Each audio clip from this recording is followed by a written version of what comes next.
Coming up on today's show, Natalie Davis is a writer, educator, and advocate for normalizing polyamory. She is the author of Saying Yes, My Adventures in Polyamory, published on January of 2025. She is the editor of the online publication Polyamory Today, and her work has appeared in Heart Affairs, Discovering Polyamory, Monogamish, and the Memoirist. Her views on polyamory have also been published in the Washington Post. She has presented workshops on communication and non-monogamy for the past 10 years, from Philadelphia to Phoenix to Portland, at PolyLiving, Southwest Love Fest, and Polytopia. She lives in the Washington, D.C. area with her nesting partner and her marvelous metamour. Welcome to Loving Without Boundaries, where we hear inspiring stories, share actionable advice, and talk about the challenges and the joys of ethical non-monogamy and polyamory. I'm your host, Kitty Chambliss. Coming up, my conversation with Natalie Davis.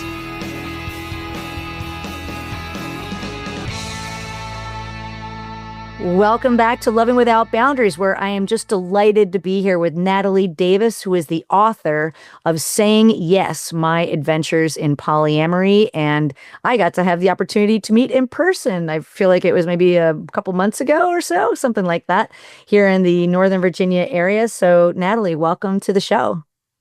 Thanks for having me on, Kitty. I appreciate the opportunity to meet with you. And thanks for reading the book and giving me such a nice blurb. That was very generous of you. Oh, absolutely. My pleasure. Yeah. And I'm excited to have this conversation with you. And I want to let you just tell our listeners a little bit about yourself in your own words, if you would. Okay. Well, I guess I identify as a mother, a sister, a spouse, a partner, a friend, recovering trial attorney, and a polyamorous person. Polyamory has kind of become my passion, and that's, I guess, why I'm on the show, because I think it's important to have conversations about relationships and relationships that might not fit the standard narrative. It's important for me to know, I think it's important for people to know that there are options, because as I went along, I did not know there were options until I was much older. And so that's the thing that's important to me, is taking the opportunity to let people know that you can structure relationships that work for you as long as you're considerate and honest. And so that's kind of what drives me. Yeah. And it's what drives me too. So we're sisters in that sense of we have a shared mission. And so I really appreciate you taking the time to come on our Loving Without Boundaries podcast and create a show with me so that we can have a beautiful conversation and do exactly what you just said, show other people that there are other options in how to build relationships, how to build family, and that you can do it honoring your own values, like you just said, of being considerate and honest. That was really beautiful. So I'd love to go back in time a bit with you, if that's okay, and just start to ask you a little bit about your past in terms of when did you realize that maybe just being very traditional with monogamy, or just the way you build relationships or how you build family, like when you realize that maybe that wasn't going to work for you, or that you colored outside of the lines in some way, shape, or form? And I often like to say that it could be one moment, maybe when you were young, but it could also be a series of moments that kind of led up to you and I talking today. So what comes to mind? I would say that my journey was a slow arc. And it was not something I thought about growing up or as an adolescent or even in college. There was not the word polyamory, probably. I had never really thought about non-monogamy. I think I'd heard of polygamy, which just seemed like, something Mormons do. And, that was really all I knew about it. I probably had heard about swinging from movies and people tossing their keys in a bowl, but nothing that intersected with my life. I grew up in a pretty in a very traditional monogamous two-parent household, um, and was just brought up to believe that, you will fall in love, you will find your person, and hopefully you will be happy together. And that seemed to work for me. Like, yes, I was going to have my career, I was going to do the things I wanted to do, but I was going to find my person. So I did not find non-monogamy until I had already had kid. I already had a husband. I had, a white picket fence and was just going along my merry way. Um, and this is sort of the journey that I talk about in my book because I never anticipated that I would be sleeping with people I had just met 2 hours ago or dating people and also still married to my husband. Um, the journey had a lot of ups and downs and rocky starts. So I would say when I kind of realized that this would work for me and I embraced it was a couple things. I was in my 40s. My husband was deployed. I was by myself with a middle schooler, and I basically had my first one night stand of my life. Um, with full permission from my spouse. Like this was already part of, our dynamic, but I still really hadn't started dating on my own. We'd done some swinger stuff, but that didn't seem exactly right for me. And I was like, wow, I just did this thing that most people do, when they're 20. And I was in my 40s. And I mean, I was driving down the road, at 1 o'clock in the morning, whatever, coming home going, I can't believe I just did this. I can't believe, and I feel great about it and I don't feel guilty. And this is all honest and open. And I can actually do this and this is okay. And I'm not hurting anybody or breaking any laws. I mean, maybe where I live, there's a state law against adultery, but that's another matter. And then I guess another step in me kind of integrating polyamory and the relationship aspect of it was when I had my first poly relationship and I referred to another person as my boyfriend. Like I hadn't said the word boyfriend since I was in college. And now I had this regular dating relationship with someone that I cared about and was close to, and I talked to every day, and we cared about what happened in each other's life, and we had an intimate relationship. And he was my boyfriend, and I was his girlfriend, and I was like, okay, like I'm really polyamorous now. So that's a long-winded answer to your question. Oh no, it's But great. That's great. No, I mean it's not we just flip a switch on and like boom, look, I'm polyamorous. Yes. Mhm. And I love that question because I've hardly ever heard the same answer twice. I have heard some that were similar, but it's such a unique path that each person tends to find versus the road to monogamy, right? Like that's, it's usually pretty the same. So I really appreciate you taking the time to tell us a little bit about your story and of course share it in your book as well. So that's fascinating. I'd love to ask you a few questions about that. So Please. I'm curious when you were still in a monogamous minded mindset, I'm curious, how old were you when you maybe met your husband, if you don't mind sharing, and maybe how many years were you married when you found like you started to open up your marriage, and then you eventually had that one night stand. So kind of like give us a little bit of a timeline. Sure.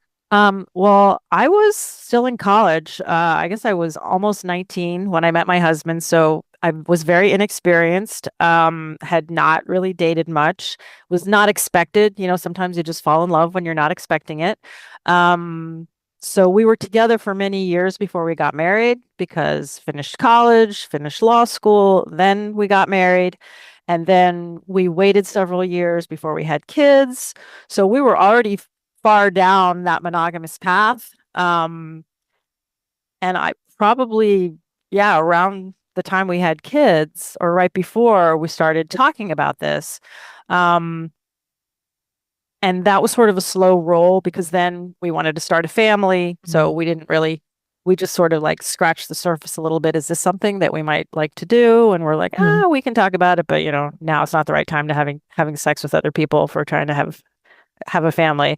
Um, so I would say, yeah, like maybe in my early 30s, we started like the swinging part.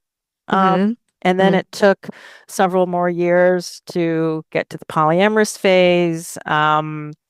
They're definitely the catalyst to the conversation about opening up our marriage was infidelity, which, there are a lot of hard choices and hard conversations and a lot of things that go on in a marriage and a relationship when these things happen and you have choices with the paths that you take. Um, I don't know that I was raised to think I really had any choices. So that was very hard for me. Mm-hmm. But my husband and I have a very strong bond. We've been together a long time. We had a lot of honest conversations, I think. It was really kind of my choice what I wanted to do with that information and where we were, decided to kind of try to move past it and see if there was another path that we could take that would fit. And I wasn't sure that this was for me or any of this was going to work out. So that's why I say it was a process. Um, Mm-hmm.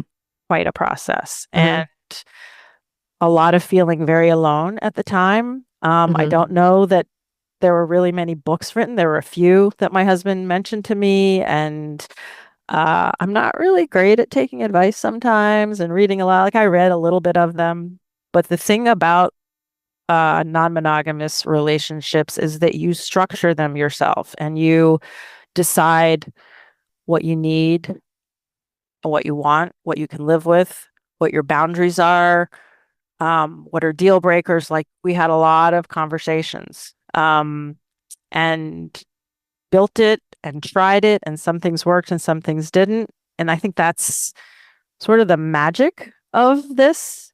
It makes it hard that there are no roadmaps, but also you create your own path. And then you realize, oh, wow, I can create my own path. I want to honor you for just being so vulnerable and authentic here. And of course, I'm sure a lot of what you shared will resonate with so many people, including me. I was the one who was the cheater in a lot of ways. I'm a former cheater, and that's partly how I came to this journey. And I was the one that had stepped out in my relationships before I knew what the word polyamory was, and also before I guess I learned the word polyamory while I was with my husband, but like you, I mean, there wasn't a lot of books out there when I was growing up. So thanks for just sharing so beautifully. And I guess another question I have is based on that is, um, when you said that you felt alone and that part was a process, like, was that a couple years maybe that you and your husband were dealing or navigating, I should say, through the infidelity discovery and then what you were going to do? Um, I would say that it was less than a year after the infidelity that um, my husband said, "Hey, I'd like to go to this place. I'm going to pull up this site on a computer screen and I want you to read through this and we can talk about it after." Mm. Um, and I had no idea because these sites can be pretty opaque at first until you click, yes, I'm interested. But it was a swinger club. Okay. And I was like, I don't know. This is what you want to do. Let's just try it. Let's see how it goes. And so that was the start. And we went to two swinger clubs that were close enough to each other over a weekend. And like we had somebody that, we had a kid by then that watched our kid. And I realized that my husband having sex with basically a stranger that, we met and we talked right next to me did not freak me out.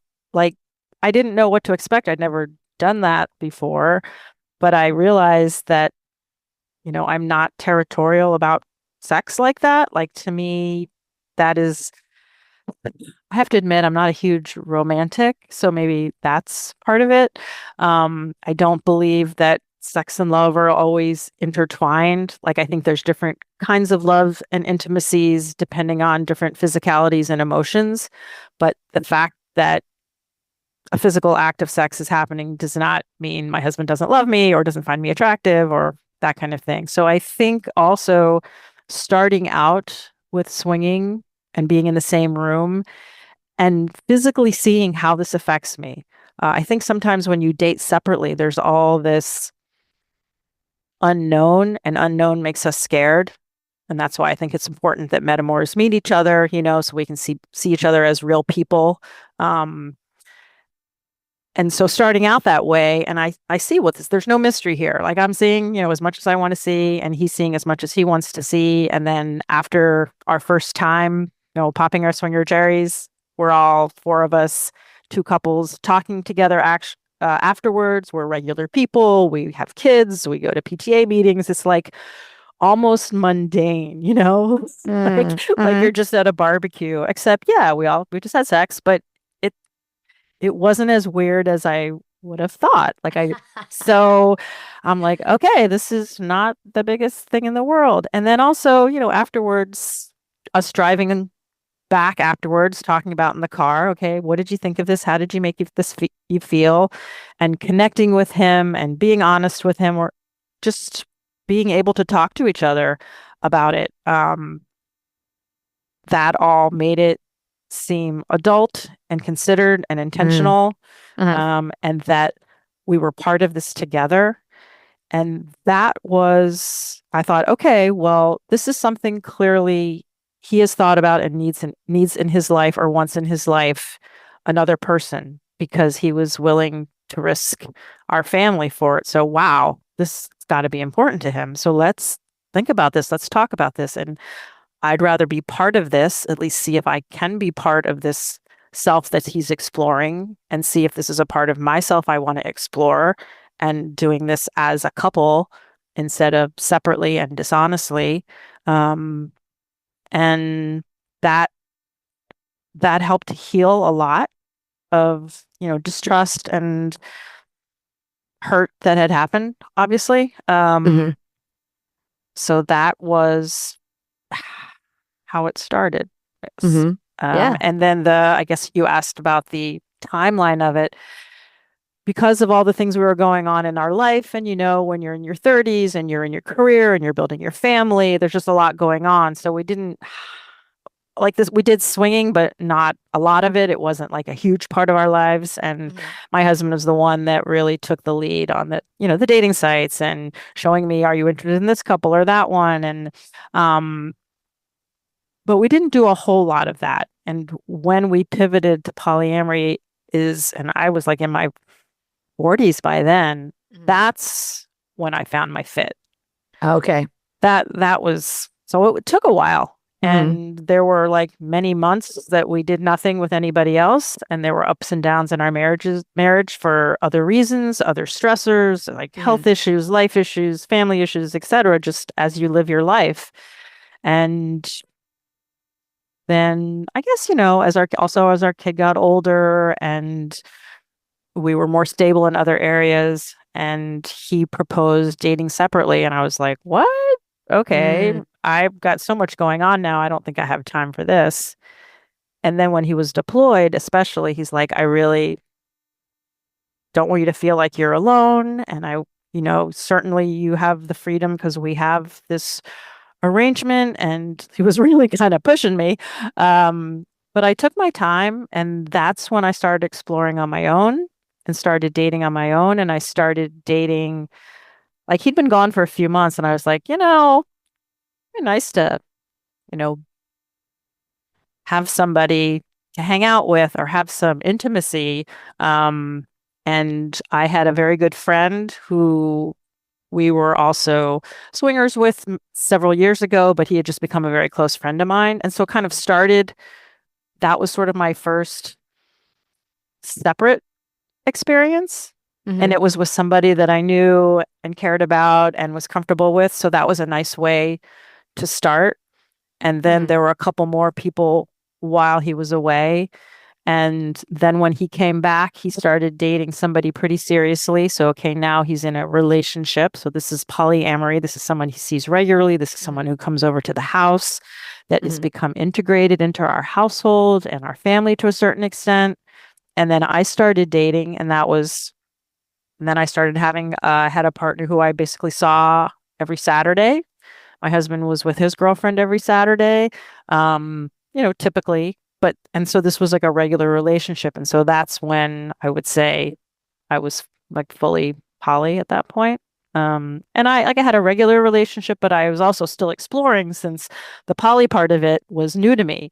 So I was like, being pretty slutty and just having one-offs and on the sites. And I traveled for work. So it was kind of nice that I could just put in my location.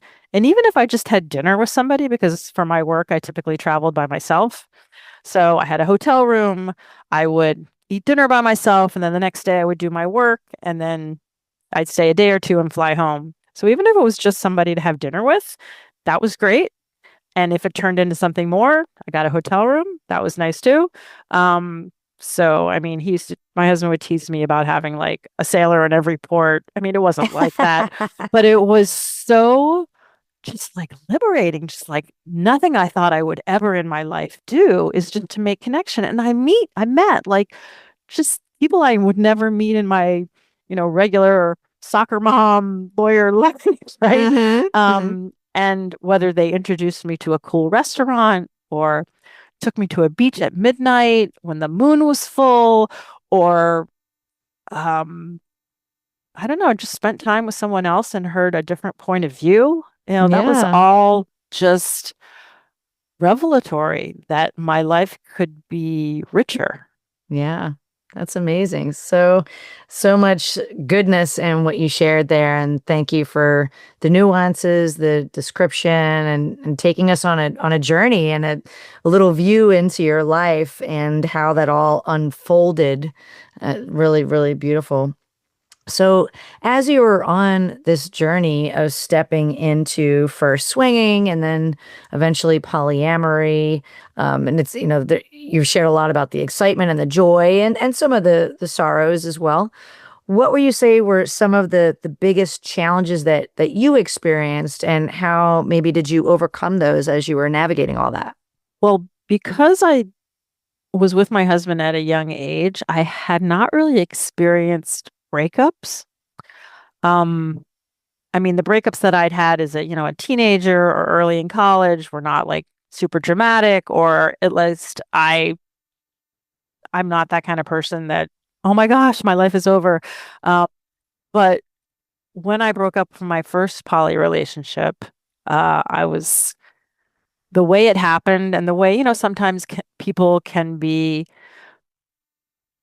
less than kind, or because they're angry or because they're upset or for whatever reasons. I just wasn't experienced with breakups, and I didn't understand why the breakup had to be sometimes mean, I thought, or Mm. like I don't understand. Like we really cared about each other, but I just wasn't experienced with how that works. And people get upset, and then maybe a couple months later they're like, "Oh, that we didn't do that as well as we might have." But in the moment, I was kind of just overwhelmed with how brutal it was.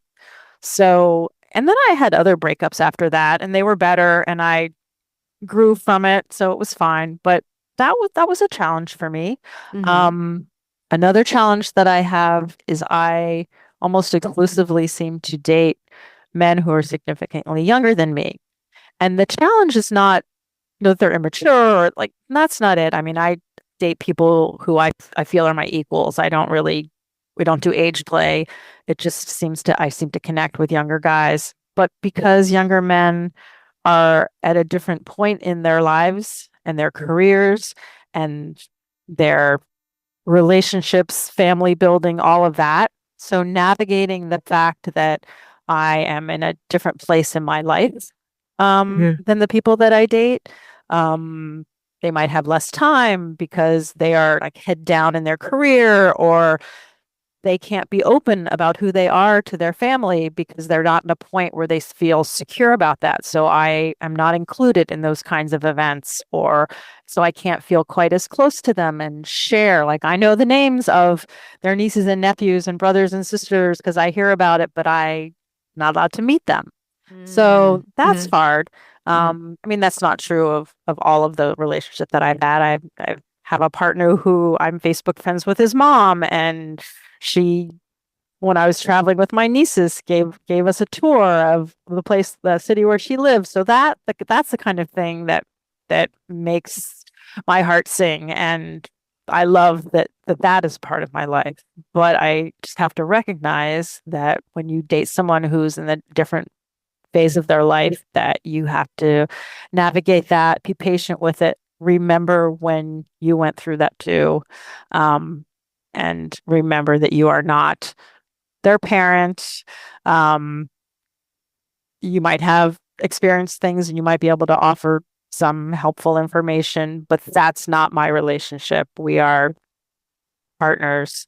So that's something that's maybe a little bit different with my relationships than with the same age relationships. Mm-hmm. Yeah, thank you for sharing that. Yeah, and I resonate with both of those, both how breakups can be challenging. I did have a fair number of breakups back in my younger non-monogamous life, but I was usually the one that was instigating them. See earlier cheating person. So not to make fun of it, but I mean it was many years ago. I So should have called you and said, okay, how is this supposed to work? right. And so, but even then, they were still sometimes very heartbreaking and sad, and it wasn't always me that was initiating the breakup, but I had gone through that. What I found challenging is when you experience a breakup as a polyamorous person. Our monogamous friends, God love them, they may not understand how to support you because they're like, hey, you already got a husband or life over here.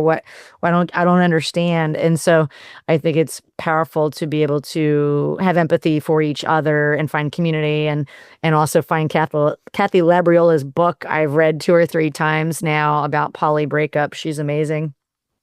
So that really helped me. And I also resonate with you in terms of younger men, since I'm out there in the dating world right now for on the apps for the first time in a decade. And I'm experiencing meeting and dating folks of all different ages. So I really appreciate that. And yeah, that you send to connect with younger men, and that is, I'm sure, has its ups and downs. Yeah, I mean, the apps are insane, and I think they've changed a lot because when I started on them, and I mostly used OkCupid for my earlier relationships because people could write a lot about themselves and you could actually choose non-monogamy.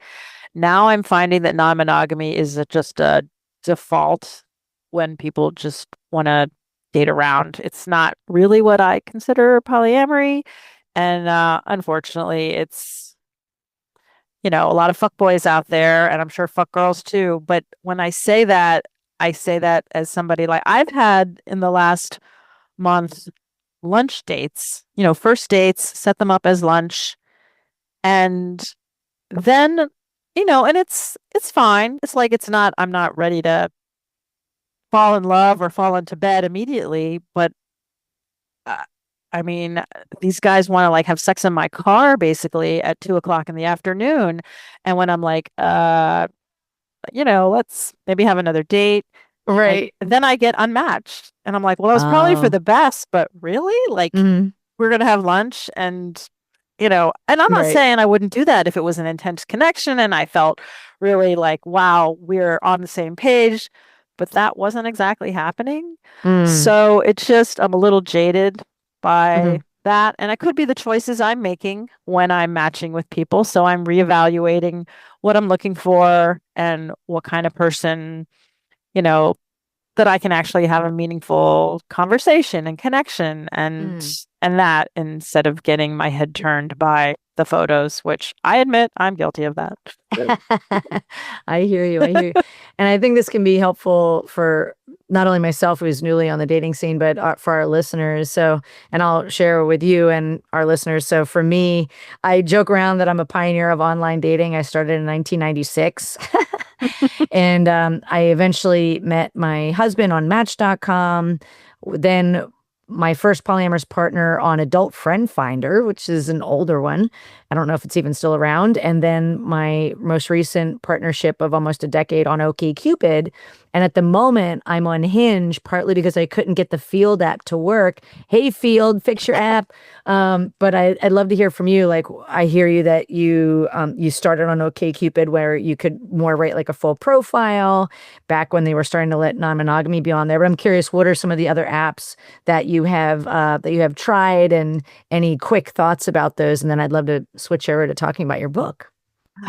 Yeah, I have several long-term relationships from OkCupid, so that was always the first place I started. Hmm. But then recently, and actually after talking to you, I've been trying some other friends. So I guess the other ones I look at most recently are Hinge. I've started trying, Hmm. and I've been on Field a bit.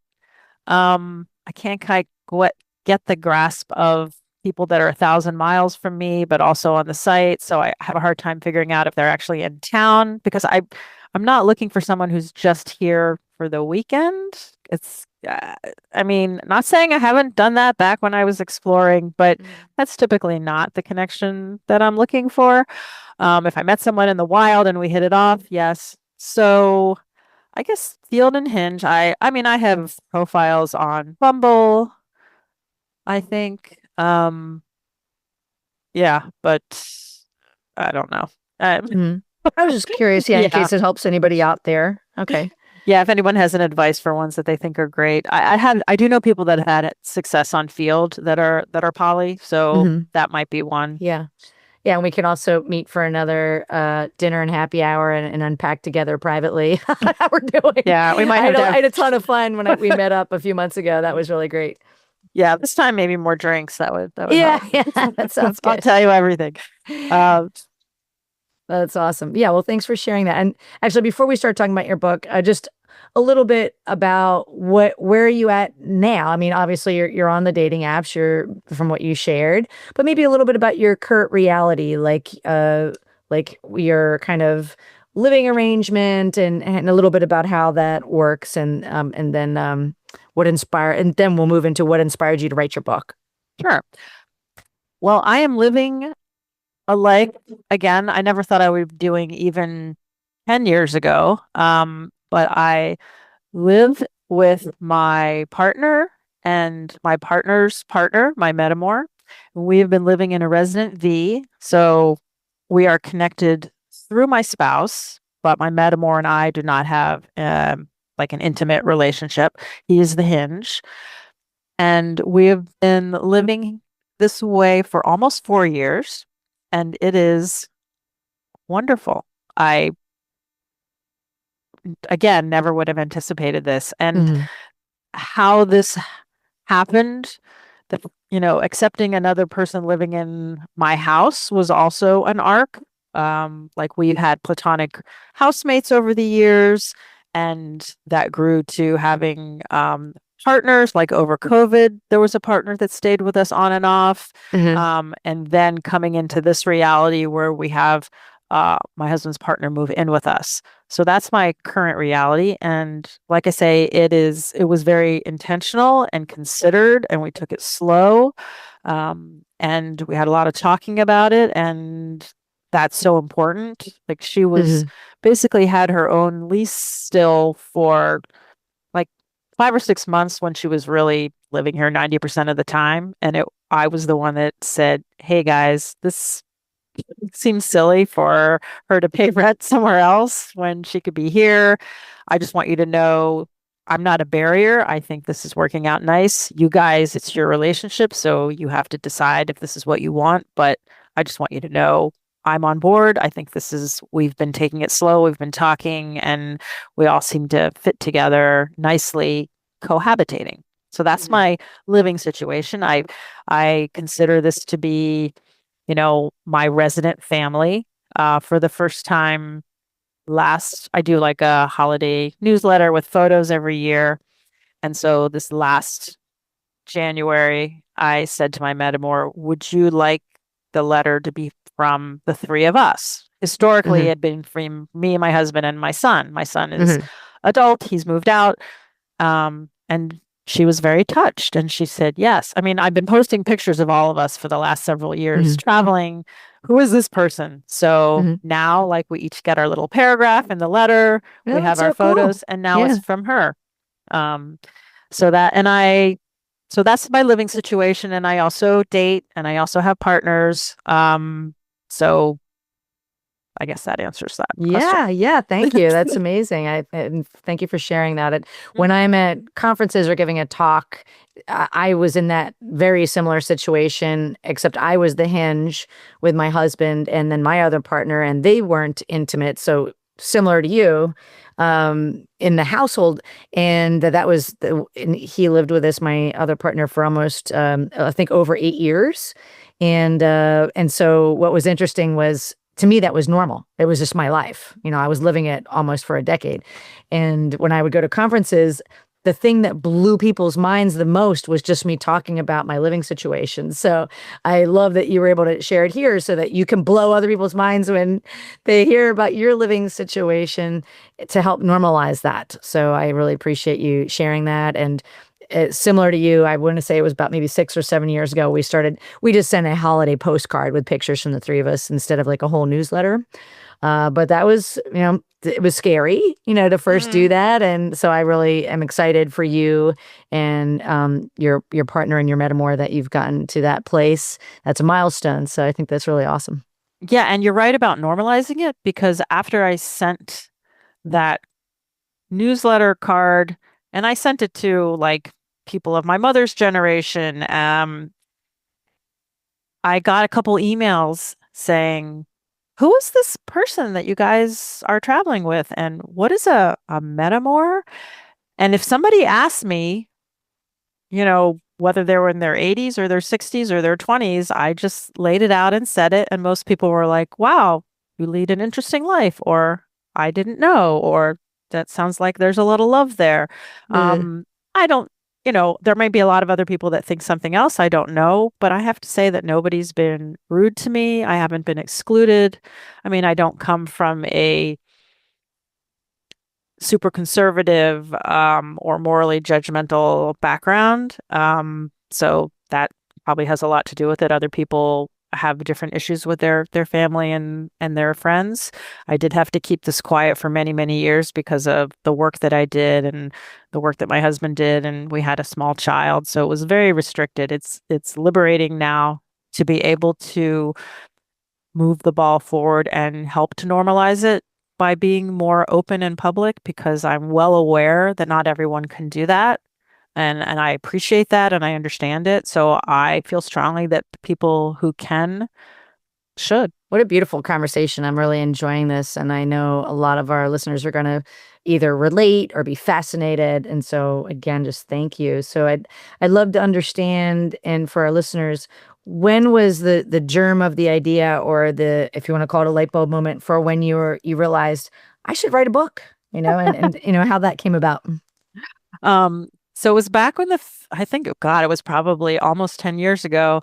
And I was going on first dates and I would come home. Well, I would go on these first dates, and a lot of times, we would just trade our poly stories or what we were looking for in dating. And sometimes guys were like, what is this polyamory thing? And I was so happy to explain what it was and how it worked and who I was seeing and blah, blah, blah. And, and I thought, gosh, I should just like write down a little blurb about my story so I could share it. And I would also come home and just tell my husband about my dates. So I would have these like dating stories that might be funny or awkward or whatever they were. And I think he was the one that said, yeah, you should just write a book, thinking that that was easy. Because I've written thousands of pages of legal arguments, but Right. writing your memoir is a lot different that I learned. Um, and with the help of a writer's group and some other things, I think I, got a lot better at it. But I think, yeah, just I was so excited to share and also sort of floored by the fact that this person raised non-monogamous and married and everything traditional was now having all of these experiences and dating and having sex with all these people. And I thought there must be tons of people like me who just don't even know that this is an option. Like I just never knew this was even possible. And it's not like I felt something was missing from my life. I thought, I have a strong relationship. We are on the same page about how to live our lives and raise our child, and this seems fine. But then it sort of blew up, and it's like, well, actually, my husband's like, I kind of want something more, something different. And, we can do this. There is a way to do this, which I had never thought of.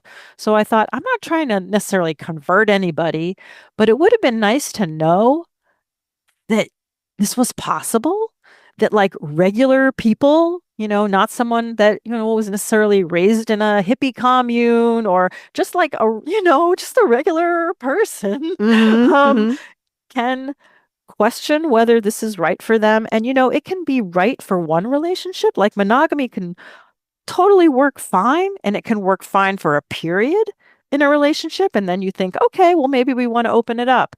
It can be fine for a relationship that you had your first marriage. That was great, maybe, or your whatever relationship you had is monogamous, or you have a relationship that's polyamorous, then you meet somebody and you're like, no, I think like for now, this is my person and this is how I want to devote my energies. Like that's wonderful. But shouldn't you have a choice, and shouldn't you know that it's not bad or wrong, or you're not broken, or you're not a freak, that other people have done this and they're not weirdos and they pay their taxes and they have a mortgage and their kids are not completely screwed up?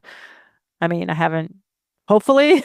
But so that's kind of what, as I started writing it, going, I just want people to know, just that I didn't think I could do this and I did, and I'm so glad. And, maybe you might be interested in finding out about it. Yeah. Yeah. That was so beautiful. That was so beautiful. Thank you. And I couldn't agree more. I love your philosophy, the way you think, and the work that you're putting out there. So thanks for that. So one question I have is, I know how challenging it can be to write a book, and mine was more of a self-help book than a memoir. And there's different challenges, I'm sure, with each. So what would you say was the most rewarding part of writing a book, and maybe the most challenging part? Well, I think reliving the parts that were hard, and also struggling with, when I first started writing this, I wasn't even going to talk about my husband's infidelity because I was so humiliated by it. And I thought it reflected so poorly on me. But I had to, like, that was the starter. And it wasn't fair not to tell people, because infidelity happens all the time.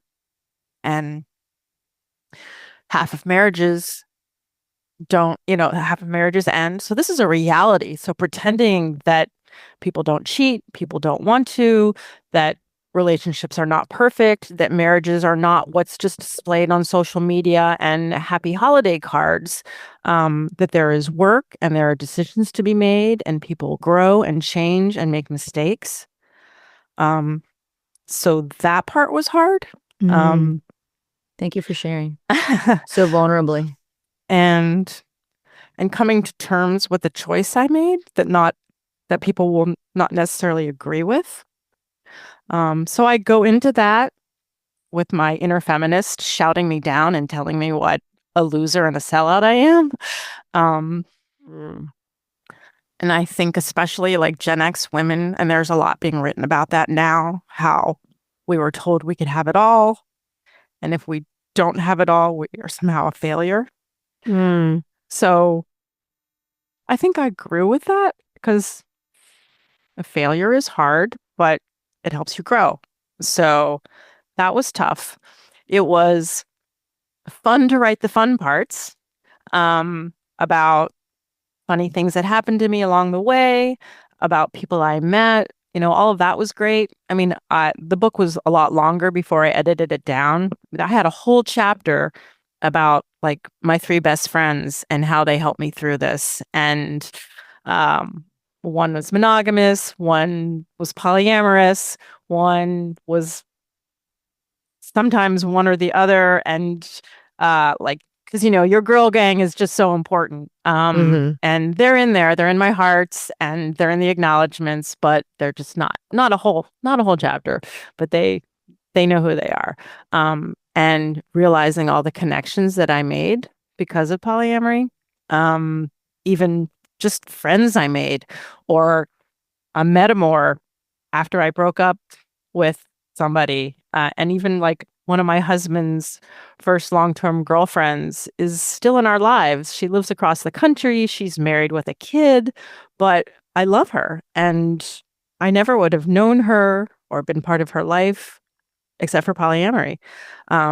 So those are the things that the book ends on, is after all the ups and downs and trials and growth, there is this fullness and happiness and just Mm. like joy. I think I'm just living a like a life that was deeper and fuller than I would have even tried, because my life was going along fine. I was successful in all of the norms that you would look at. So I didn't even know I could have more.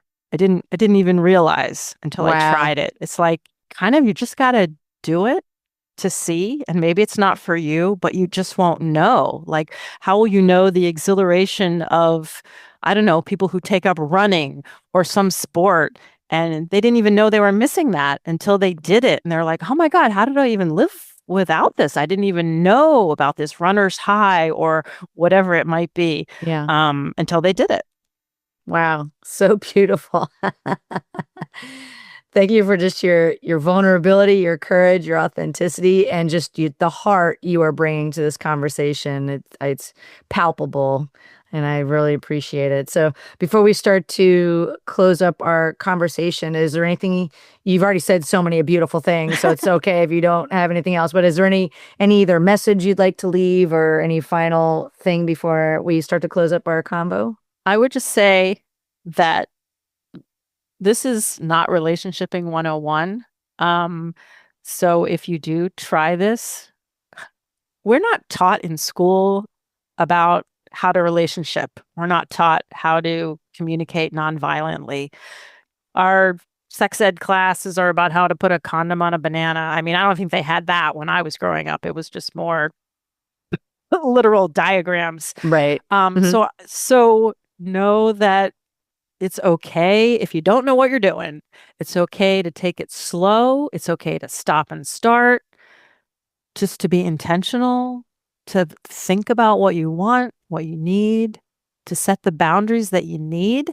Maybe you won't need those boundaries later, but you know, the idea is that you can fashion this the way that works for you and the people that are involved in the relationships. And these are people, remember, and like, especially if you're opening up your relationship, all your other partners are people and they have agency. And so, everybody's involved, and to remember that. So, I mean, just cut yourself a break and give yourself grace, because this is graduate level stuff right now. In the future, I hope it's not, but right now it kind of is.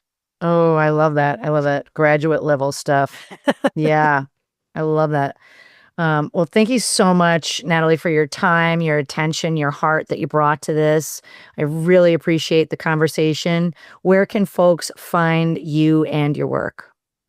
Well, the book is called Saying Yes, My Adventures in Polyamory. And if you put that in your search bar, with Natalie Davis, you can get it at any bookseller, Amazon, Barnes and Noble, bookseller.org. You can order it for your local independent bookstore. So, and Natalie Davis Adventures is how I am on social media and the internet. So nataliedavisadventures.com is my website. That's what I am on Instagram. I write for Medium. I have probably 45 stories that are a slice of life. And these take place after the book ends. So this is a little bit more current. Even if you're not a Medium member, there's usually, I put a link in there, that you can click on to get past past the paywall. Another thing I'm kind of proud of is that the Washington Post has published several of my letters about polyamory. So if you put in Natalie Davis and polyamory into the Washington Post search bar, you can see me railing against people about their opinions and offering my own. I just think that kind of media helps to normalize it. And it's okay. I read the comments because I like the engagement. So if there are 300 comments and, 275 of them are, you kiss your kid with that mouth or whatever, I'm okay, because then there's some generous, open-minded person who responds to that person and says, well, actually, non-monogamous people are much more conscientious about STI testing, blah, blah, blah. So it's happening. We're getting out there, or we're getting into the conversation. Thank you so much, and congratulations for getting in the Washington Post. And that's amazing. So just, again, I appreciate your time. What a beautiful conversation. Well, thank you so much for having me, Kitty. And I wanted to say that I had reread your book about jealousy, The Survival Guide, and it sticks in my mind when I do feel jealous or insecure that is fear.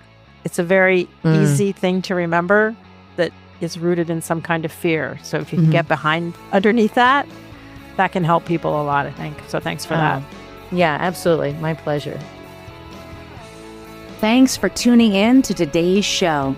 If you like what you heard, are struggling with some aspect of your relationships, and you're interested in seeing if you're a fit to work with me as your relationship coach, here's what I invite you to do next. Head over to lovingwithoutboundaries.com/apply. That's lovingwithoutboundaries.com/apply, and book a call to speak with me. I'll get on the phone with you for about 45 minutes, and we'll get you crystal clear on 3 things. Number 1, exactly what's not working well in your relationships right now.